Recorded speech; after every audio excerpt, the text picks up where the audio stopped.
Okay, we're recording now. Thomas Brothers with Platt Whitelaw Architects is on to discuss Insight 360 and his firm's commitment to the 2030 challenge. Thanks, Thomas. Yeah, thank you. Yeah, as Luke said, I've been with Platt Whitelaw for quite a while. We have our kind of hand in the pie for sustainable design. Personally, on a personal front, I also taught for a while as an adjunct professor at New School, teaching environmental design. So that's kind of part of my personal background on that. And Mike and Luke had asked if anybody knew anything about doing sort of early design modeling for, here, let me try to pull up some stuff. So I'm going to start sharing my screen, early modeling for basically energy use intensity as it relates to things like the AIA's 2030 challenge or the 2030 commitment rather. And sort of showcase some of the tools that are available. So can everybody see the presentation on the screen now? We cannot, Thomas. You cannot. Well, that's a problem. The wrong screen. Happens to me all the time. It.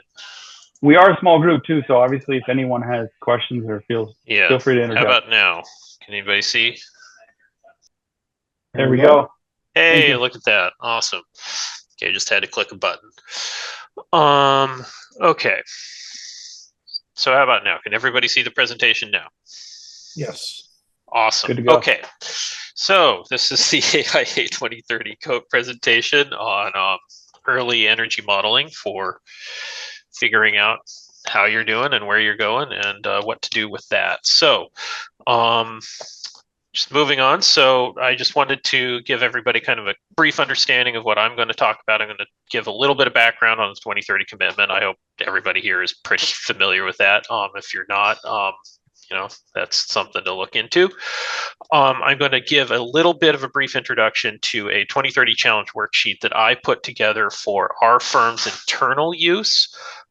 Just to kind of show how we do that. I'm going to make it available to anybody who wants. Obviously, it's kind of branded for us, but you can take it and blow it apart and put it back together for your own personal use if you want. And then we'll take a look at using the Insight 360 tool specifically for figuring out kind of some energy use intensity pictures early on before you've really got the full services of a mechanical engineer on board or things like that. So that's the idea here.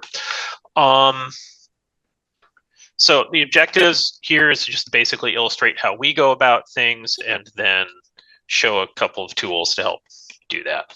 So first thing is a little bit about 2030 commitment. It's basically the AIA's version of the 2030 challenge, which was originally done by Architecture 2030. And we're currently in the realm of doing an 80% reduction on greenhouse gas emissions from building operations. Obviously, this is different from things like embodied carbon. That's a different discussion, but just wanted to kind of mention that. And then next year, that reduction target's going to 90%, which is, as you can imagine, fairly aggressive.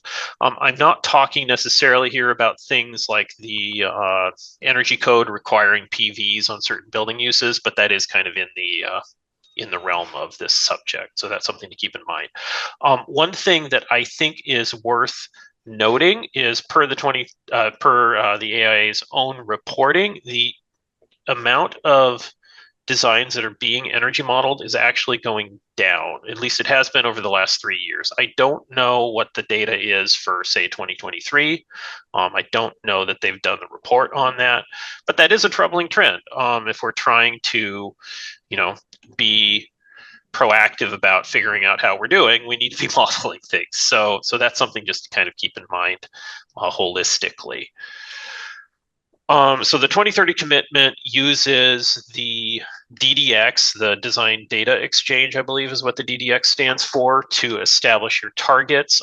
That actually uses the Zero tool, which was produced by Architecture 2030, the same people that did the 2030 challenge. And that will, if you put your if you put your project into the DDX and you identify where you are and what program type you have, it will spit out a target for you. So it tries to make that fairly painless. If you want to get more nuanced than the internal tools in the DDX, you can actually pull up the Zero tool itself and then use all of the things that are inherent in there. These are just a couple, photos showing you kind of what that looks like. So anyway, that's kind of background information.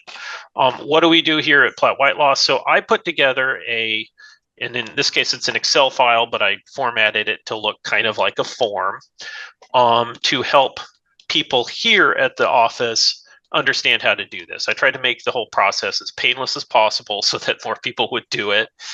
And you'll see here, it's got, a bunch of infill forms where people need to input data, and that's all color coded so that it really kind of jumps out at you. So, what we're trying to do here at, your pre-schematic and or your pre-design and schematic level, you're trying to identify what your target is. And then when you start to get into design, whether it's schematic or the beginning of DDs, figure out where you think you're going to fall and how that guides your design decisions moving forward.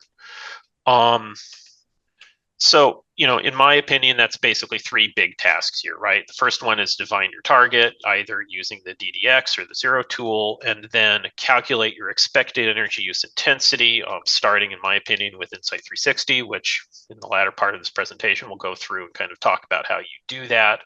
And then as you move forward, at some point, theoretically, you're going to move over into like your code compliance form. So your mechanical engineer will be doing a whole building model and will be giving you their modeled energy use.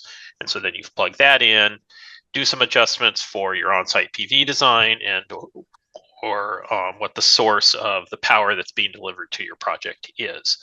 Because you might have an agreement to have 100% renewable energy or something delivered. So you could put that in there. This is just kind of quick snapshot of what the tool looks like, or what the worksheet looks like when it's started to be filled out. In this particular instance, just with the numbers I put in there, it showed that it's not meeting the target. So then you'd have to basically dig into it a little bit, figure out if you're going to be increasing your building energy efficiency or increasing the size of your PV array or whatever it is in order to meet that target. But the whole point is, once you fill it out, you get an idea of whether or not you're meeting your target, and then you can kind of try to figure out what you do from there. So, like I said, this is our workflow. We, open the worksheet, use the Zero tool to identify your target, go to Insight 360 to establish a schematic level energy use intensity, and that's what I'll be showing you from here on out. And then go to the worksheet has a PV tab, which, when you open it, you'll be able to see it has some tools for establishing your assumptions for how much energy can be created through a PV array. And then depending upon what you get, you kind of tweak steps 3 and 4 in order to zero in on your target. So the whole goal here is, as you move further on to design, you can talk to your electrical engineer, maybe you have a PV consultant, talk to your mechanical engineer to sort of guide the discussion. This is where we think we need to be going. Is that a reasonable route, or do we need to make some adjustments? Thomas, before Yes, you move sir. on, I just wanted to ask you briefly about that worksheet you created, because I know AGD is part of the 2030 commitment. We also have a similar form, obviously different, where we enter our target EUI.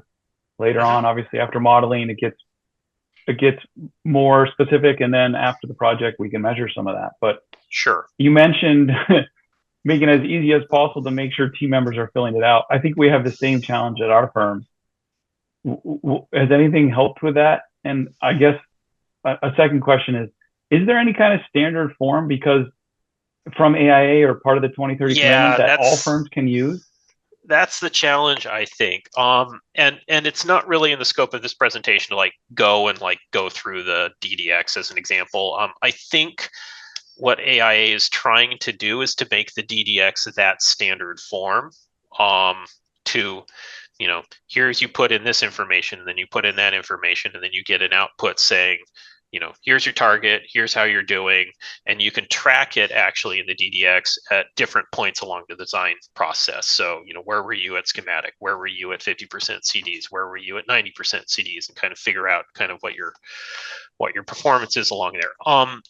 Is there a general form outside of that, not that I'm aware of. I think probably the closest is some of the code compliance forms for Title 24. At some point, those are going to converge because the state is basically also trying to meet a lot of these targets. So we're going at this from a bunch of different directions, all with the goal of making new buildings as close to carbon neutral as we can. So did that answer your question, Luke? Yeah, no, that's a good point. I mean, the Title 24 forms they're kind of head in the same direction. So these efforts are merging somewhat, I guess. Yeah, I think the one danger with the Title 24 forms and trying to use them for some of this is a lot of those use time-dependent valuation. So when the code is looking at compliance, it uses time-dependent valuation. When we're looking at things like the AIA 2030 commitment, you want actual energy use in like base kilowatt hours and things like that. So you need to make sure that you're getting your data from the correct form when it comes to that. So that's just a little thing to be aware of. Okay, any other questions before I move into Insight 360? Not hearing any. Okay, so Insight 360 is effectively it's a Revit plugin. If you have the Autodesk AEC collection, I believe it's part of that. A lot of people do. If you just have Revit, I'm not sure how many of these tools are involved in that. So that's just something to kind of dig into with whoever kind of does your licensing.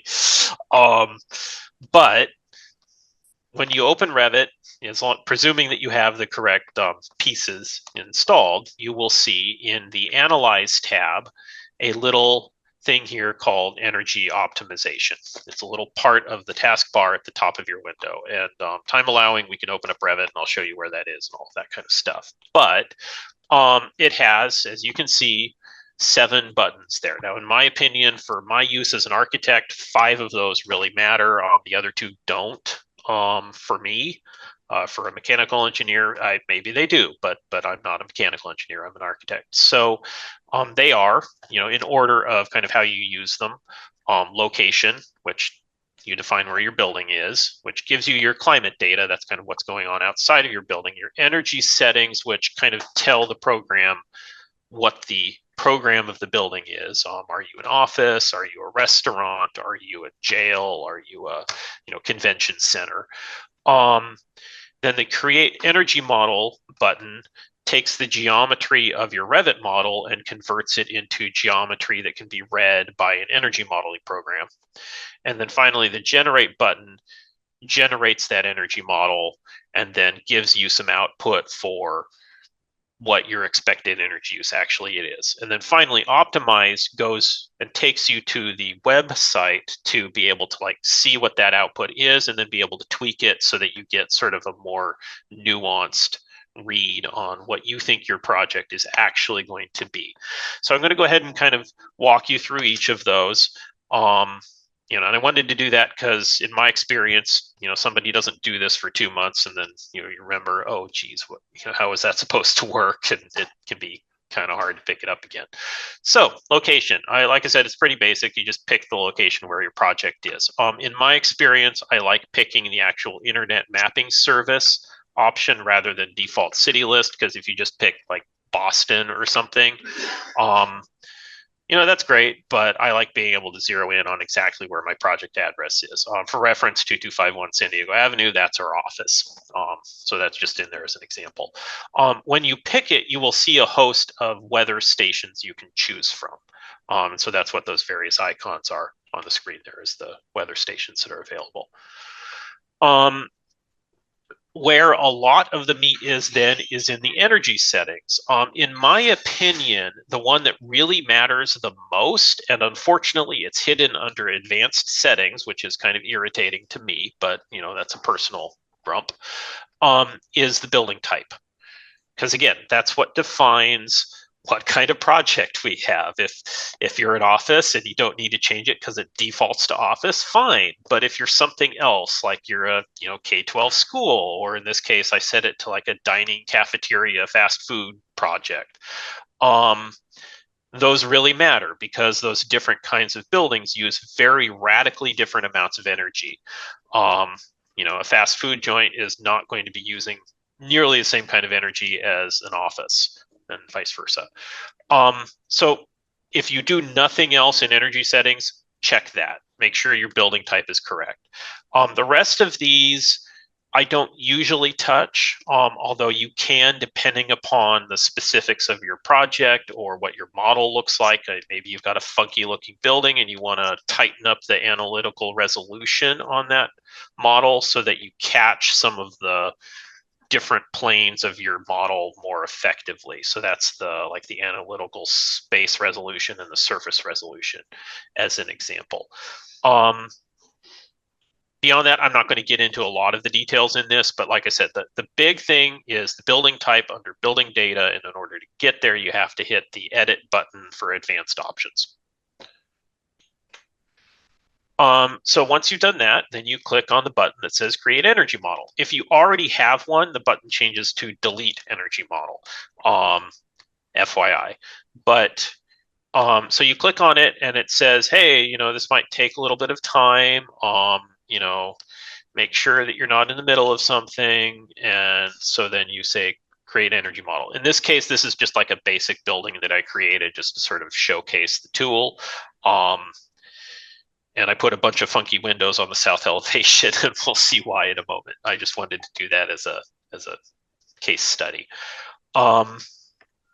What you'll notice here is that it only picks up enclosed spaces. So in this model here, I had a little, annex there shown that's missing a wall. So it didn't pick that up as a conditioned space because it's open to the exterior. And finally, when that's done, you click the generate button, and that sends all of the information, including the geometry of the model, all the energy settings of the model, your location, up to the cloud. You'll get an email saying, hey, your model has been received, and we'll let you know when we're done. In my experience, the process doesn't take very long. It takes longer than I want to sit here and sort of wait for it to go for you guys to all kind of see.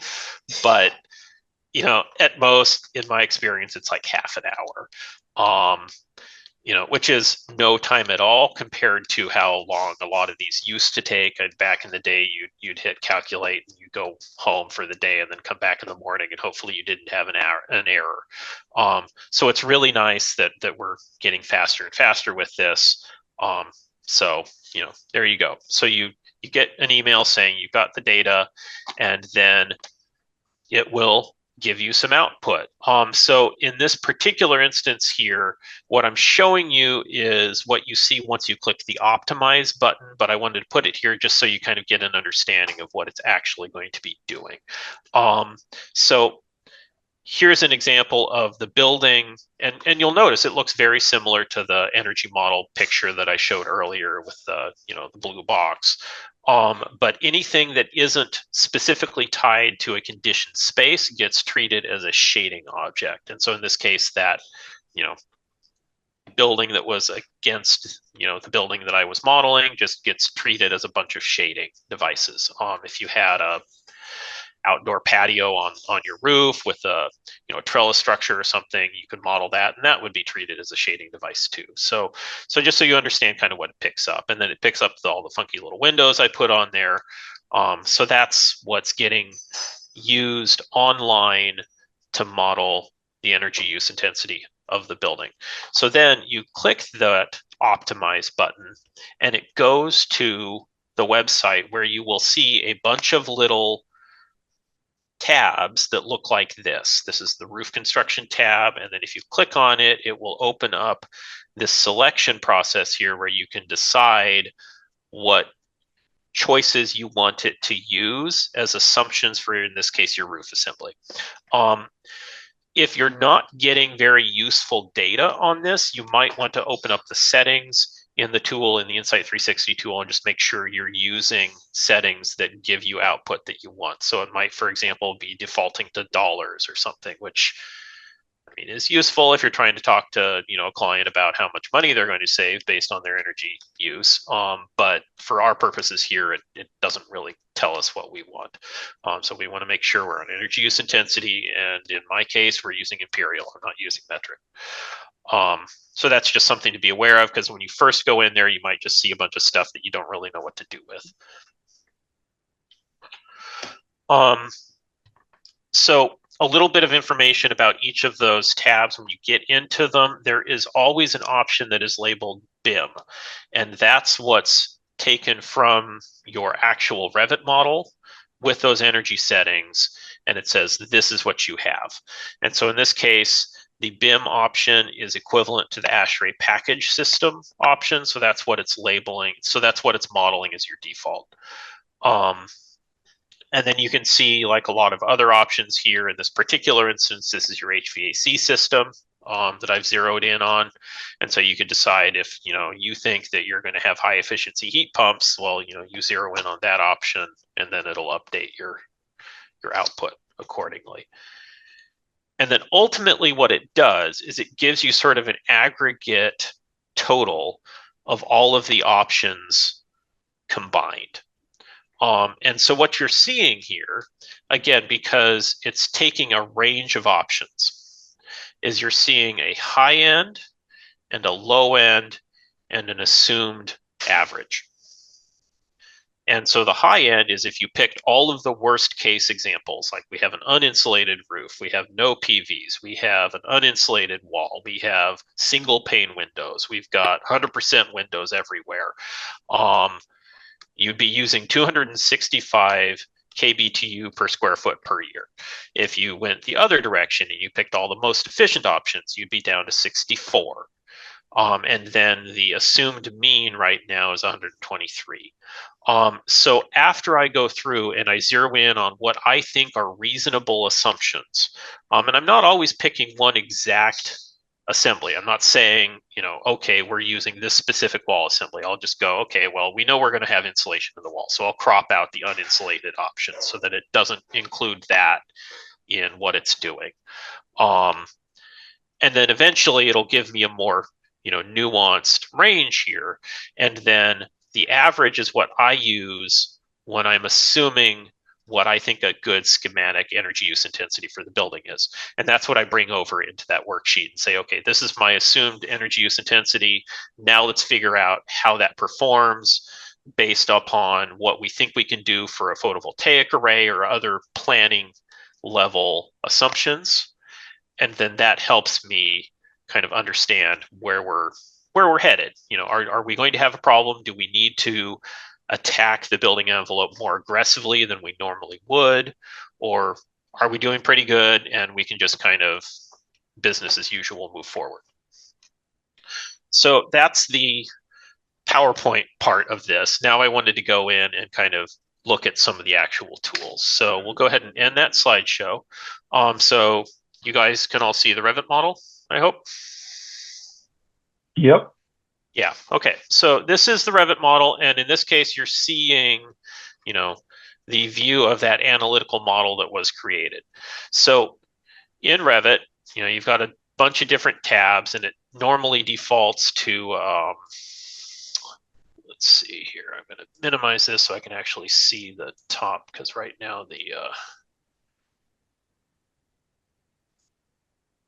presentation is across the top of my screen and I can't actually see the tabs at the top of the screen. Okay. So when you open up Revit, you'll see architecture, structure, steel, all these other things. What you want to do is you want to go to the Analyze tab, as I said, and then Energy Optimization is this little window over here. And so once you have some building geometry, and it's important to understand that your building geometry could just be a conceptual mass.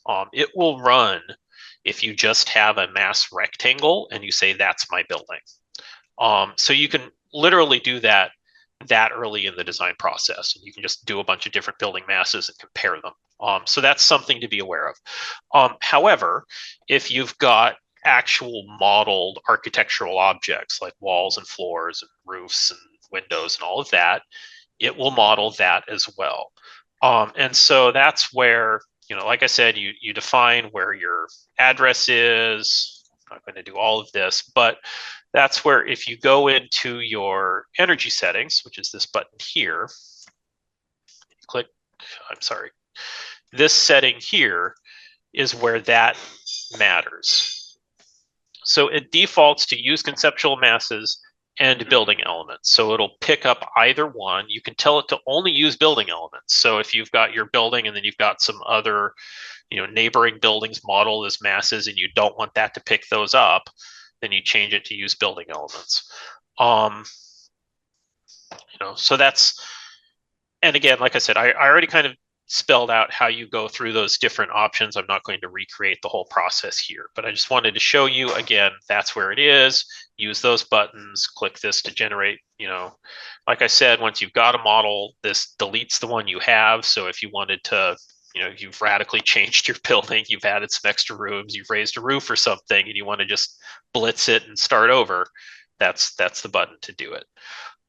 Once you're there, and you click your generate and optimize, like I said, this is what you see. So this is the Insight 360 view showing you what it's pulled.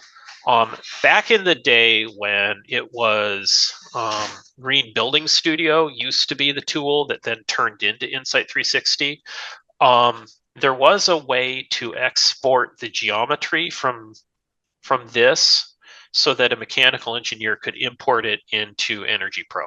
I don't know if that's still an option, but it's worth looking into because that could be a time saver for your, mechanical engineer, so they don't have to go through and do a bunch of takeoffs. They can just kind of move it in there.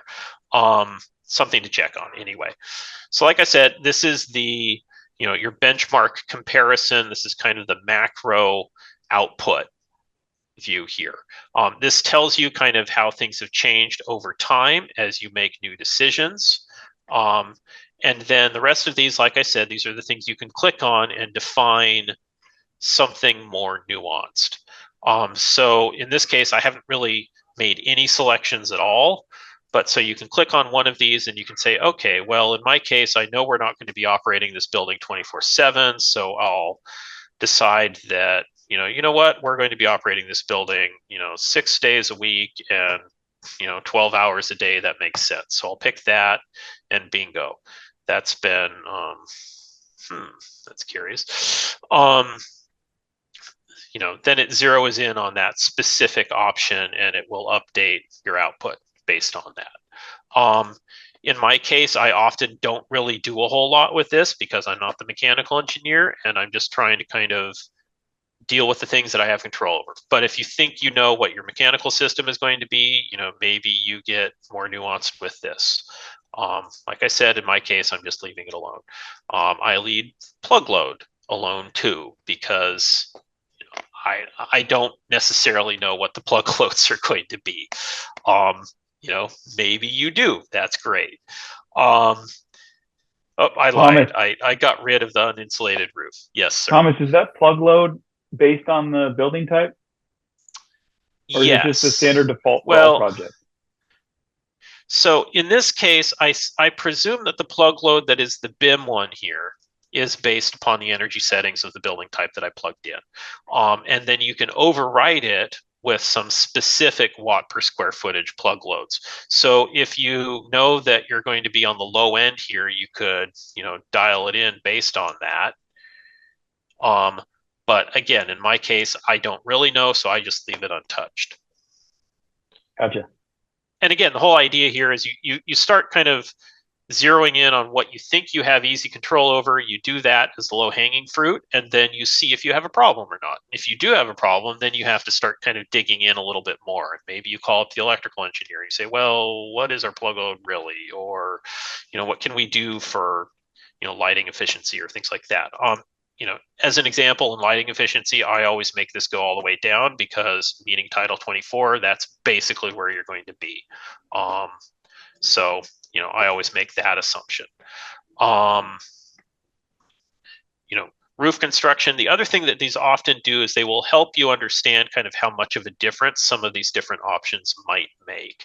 So in this case, like the difference between an R10 roof and say an R60 roof is, it's not nothing, but it's not, game changing. So maybe you don't want to invest the money in an R60 roof. And you could even reflect that and say, well, we're not going to do that. So we'll do, something in this range here. Again, similarly, your wall construction, well, we're not going to have R13 wood or uninsulated. Interesting that uninsulated is more efficient than R13. That's curious. But maybe you come in here and you say, okay, well, we're going to be really efficient on our wall construction, so I'll plug that in. This is where I wanted to include those windows, because in this case, this is where it matters, where you've got windows defined. And so in the model, it's saying your window to wall ratio on that wall is 11% per the model. So if you know that that's what you have, you can zero it in to just only include what's in the model. Versus some of these other ones, well, if you haven't decided how many windows you're going to have on the north, you can, zero in on a percentage if you wanted to, or you can just leave it untouched. The other thing, FYI, that I do here, because I like using my tool for modeling PVs, is I always just zero out the PV percentage here. Because in my opinion, having a generic like 50% or 60% or 90% of the roof is covered isn't as useful to me as an actual square footage of the array.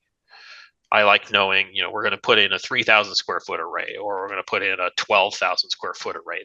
That to me is more useful information from a design standpoint than 60%. So I zero that out, and that will give me an updated number here. And so in this case, assuming that those were all the tweaks that I was going to make, I would say, okay, 92.6 is the expected energy use intensity. So then at that point, I would go in and say, so here's the worksheet. And like I said, it's just an Excel file.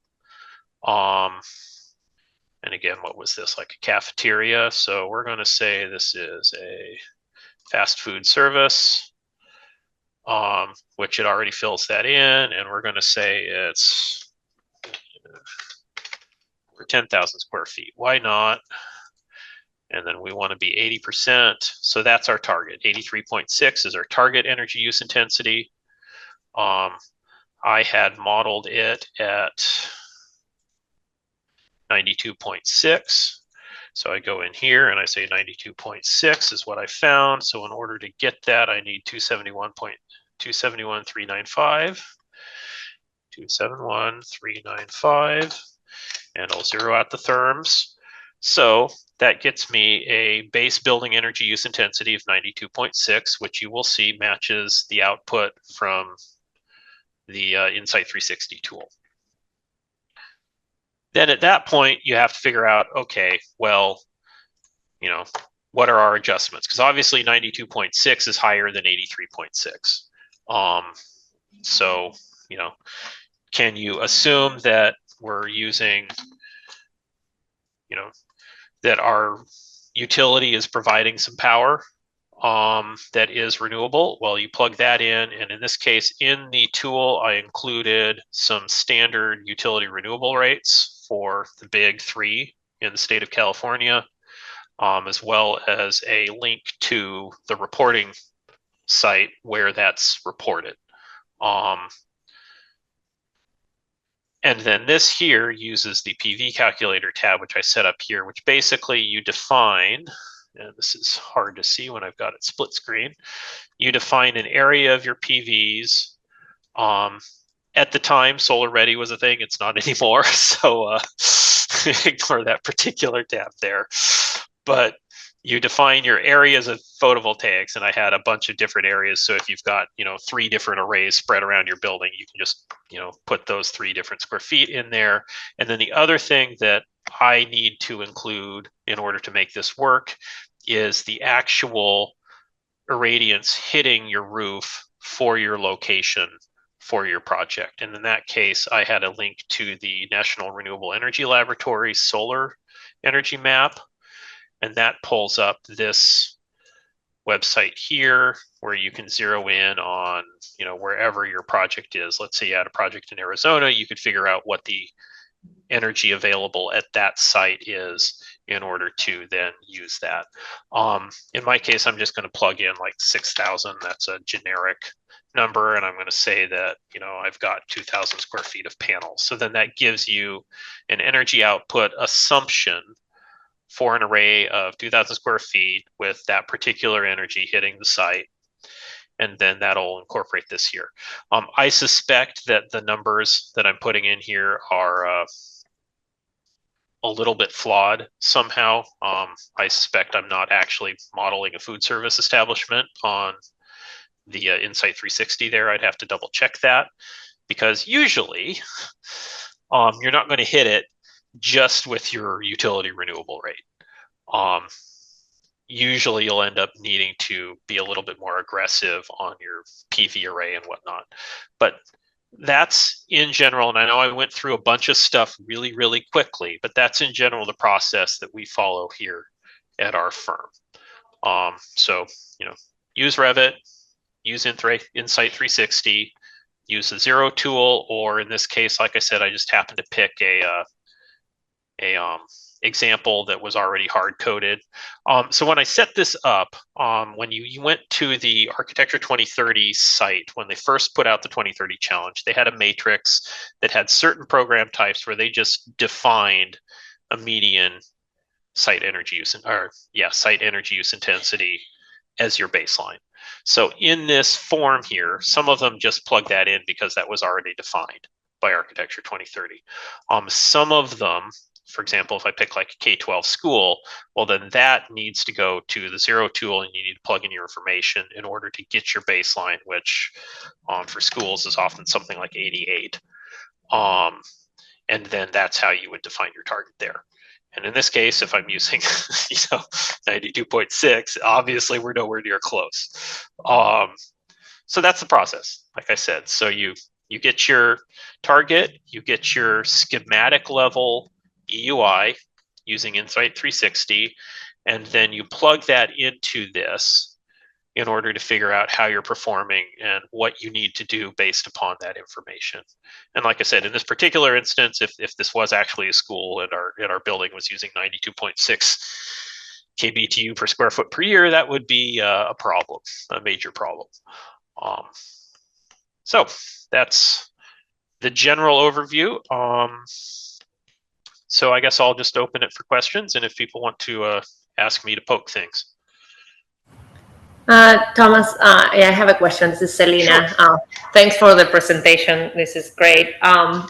Does Insight 360 kind of loads the information directly to DDX for the final reporting, or you have to manually transfer it, or you use your Excel sheet? In my experience, you have to, generally speaking, manually transfer the information. Okay. And again, it's been a little bit since I was personally the one going in there and inputting the information. But the last time I did it, what you do when you're inputting your information in the DDX is you establish, again, what your building type is, which tells you your target. And then you'll go in there and it'll ask you, what's your energy performance? And as part of that energy performance input, you tell it what phase you're in. Are we at schematic design? Are we in design development? Are we at 50% CDs? And then it'll ask you what your energy was, and then it will also ask you what the source of that energy, in terms of like how was it modeled? Is this Energy Pro? Is it? I think Insight 360 is one of the examples you can select when you're putting the information in there, and so you just have to kind of manually put it in, and it will then spit out, how you're doing based upon that information. And then I have a second question. Yes, sure. When you're running these energy models on a DD level model, like how much prep of the model do you have to do in terms of, their best practice of modeling, but they're models that sometimes are a bit messy. So right. What's the struggle there? Yeah. So like I said, you can start the process literally with a rectangular mass. if you wanted to. And I know I went through it pretty darn quick, but if you go and you look at the, okay, here we go. If you look at what's available in the Insight 360 tool, part of what they're trying to do is give you tools to identify what you think your building's going to be before you've actually defined it, say, in the drafting program.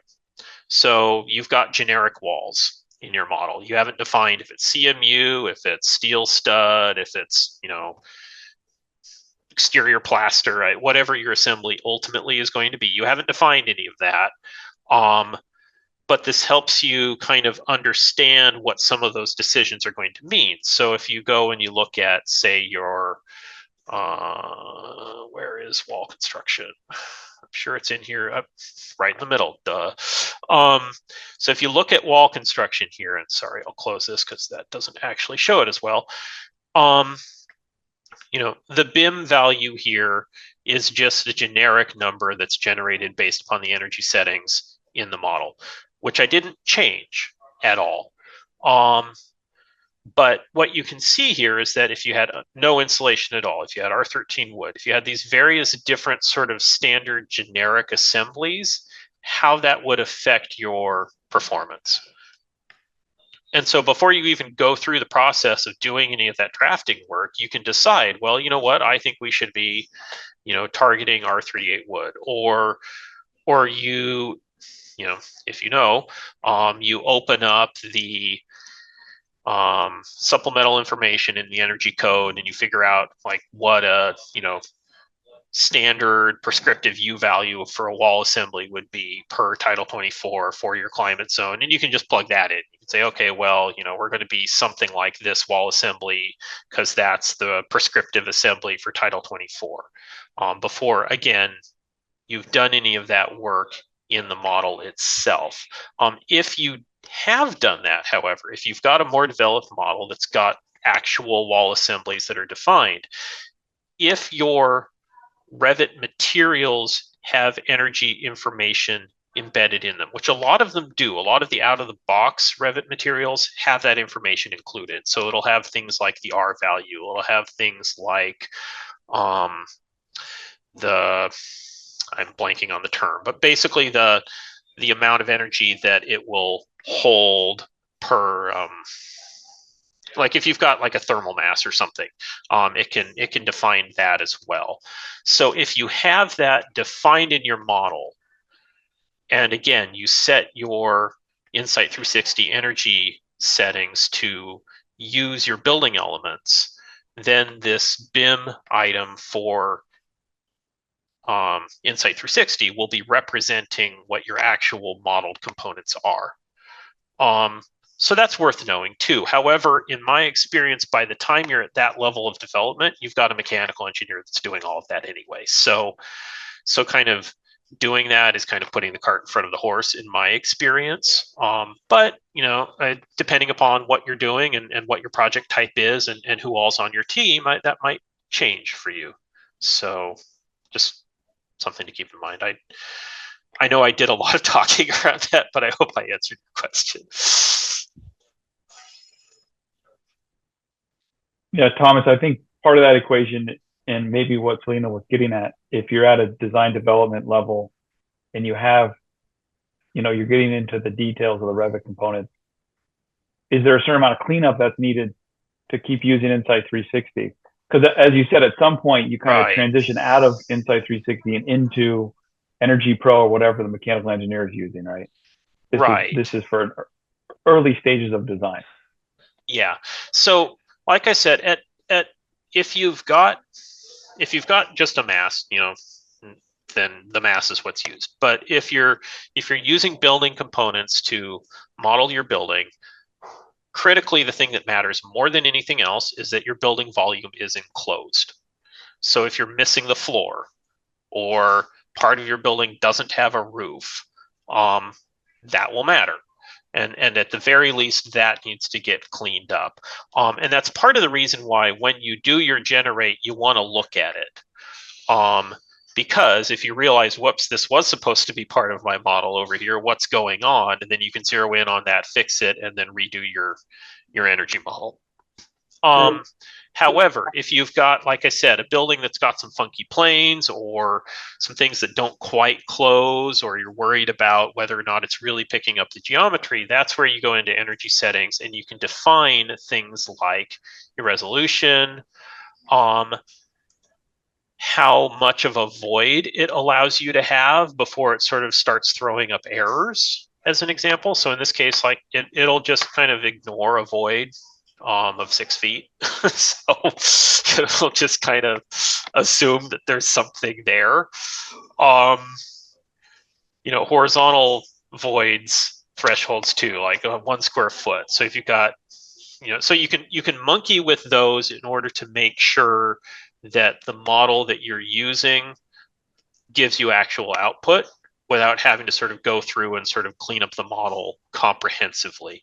I think what you can sometimes run into is if your model is too detailed, it can get kind of heavy to sort of police what the actual energy output is. And again, the whole idea here is Insight 360. It's, in my experience, you shouldn't be using it to sort of model your energy at 90% CDs or something. You're way too late at that point. This is an early tool, and so when you just started to get your kind of building oriented and organized, and you've got your spaces laid out, you've got your rooms laid out, and you've got your doors located, and you've got your windows located, and all that kind of stuff, you can start using it, get some feedback, figure out where you want to go from there. Because again, at some point, you're going to be leveraging your engineers to actually give you a real lighting design that has real energy use associated with it, rather than just some assumption of watts per square foot. Thomas, is this view that you see, was that generated by Revit after clicking generate? Like, do you need to be in a 3D view for that to then generate this view? No. So here, I'll go ahead. So again, this is a really simple model, right? So I can do this in front of you without sort of sitting and waiting for it to happen for forever and a day. So I'll go ahead and delete it, and bingo, there it's gone, right? So here's my very generic floor plan, and you'll notice there's a wall missing. So I'll hit create energy model, and it thinks for a little bit. It shouldn't think too long, because again, this is very basic one, and bingo, there you go. So it's relatively painless, and again, this is a very basic, simple model. I mean, if you had a project that was 4 floors with multiple rooms and everything else, it would take longer to think about it. Which is why I wasn't showing you a project that had something like that. But that's the process. It's relatively straightforward. And then the question really is, what do you do with it from there?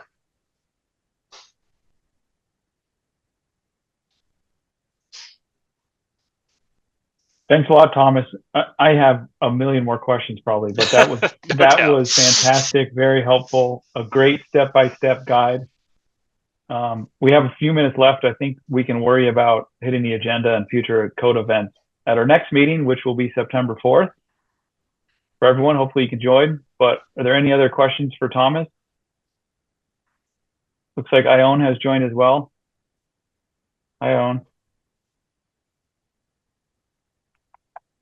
Does Insight 360 also? Hi. Oh, hi, Iona. Does Insight 360 also kind of track other things other than UI, like glare or daylighting, or is it? In my experience, not necessarily. There are other tools you can load.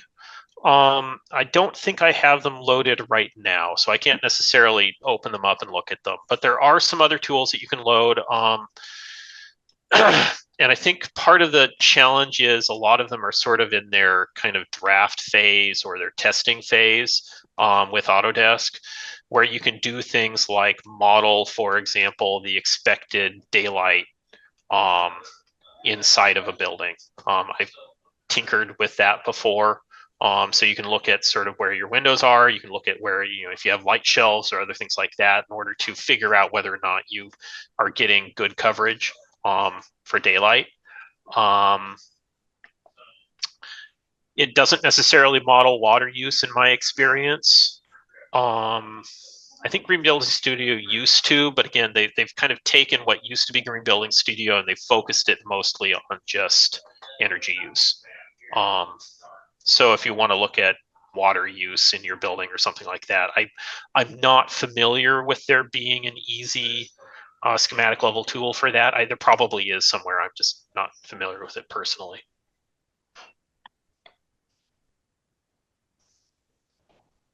Sorry, Thomas, did you say that Insight 360 does not do daylighting? Or in my experience, that's another tool? No. There is a different tool that will. I don't remember what it is offhand. I'd have to do a little bit of background research because, again, a lot of these, they get loaded into Revit, and as you update your Revit version, that specific tool might drop off. Because again, you have to manually install that because it's like a testing thing that Autodesk is doing. So there is a tool that will model things like daylight coverage. You can theoretically use it to figure out whether or not you're meeting lead points, as an example. But it's not, in my experience, right out of the box installed in Revit. So yeah, we use that plugin. I can't remember the name of it. Yeah, I don't remember it offhand either, but it is there. It was Ecotech 15 years ago. Yeah. Yeah. And then again, Autodesk likes to take things and sort of change their name so that nobody knows what they are anymore.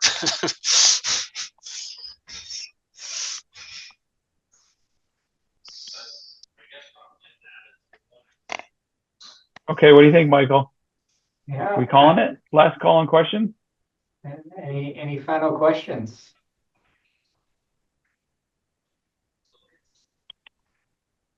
Going once, going twice. Well, as Luke shared, thank you again, Thomas. This was an excellent presentation. We'll kind of stop recording. This will be recorded, or this has been recorded and be uploaded for everybody's use and for those who couldn't make it today. And we'll also make the